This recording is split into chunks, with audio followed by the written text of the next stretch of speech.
ఏంటబ్బా ఇది వెరైటీగా ఉంది, ఇలా ప్రెస్ చేస్తుంటే అలా లోపలికి వెళ్తుంది అనుకుంటున్నారా? నేను కూడా ఫస్ట్ టైం చూస్తున్నాను. ఇది నెయిల్ స్టాంపింగ్ కిట్.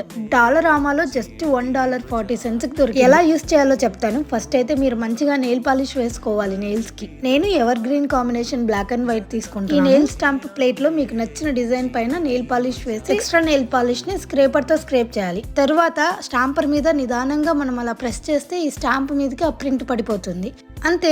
అది మనం నెయిల్స్ మీద కొంచెం గట్టిగా ప్రెస్ చేసి పెట్టామంటే మనకి స్టాంప్ నెయిల్స్ మీద పడిపోతుంది. కాకపోతే కొంచెం ప్రాక్టీస్ కావాలంతే. నేను కూడా ప్రాక్టీస్ చేసిన తర్వాతనే వచ్చింది. ఫైనల్ గా నెయిల్స్ మీద టాప్ కోట్ అప్లై చేయడం మర్చిపోకండి, ఎక్కువ రోజులు స్టే ఉంటుంది. నెయిల్ ఆర్ట్స్ అంటే మీలో చాలా మందికి నాలాగే ఇష్టమని నాకు అర్థమైంది. అందుకే ఈ ప్రయోగం కూడా చేసి చూపిస్తున్నాను.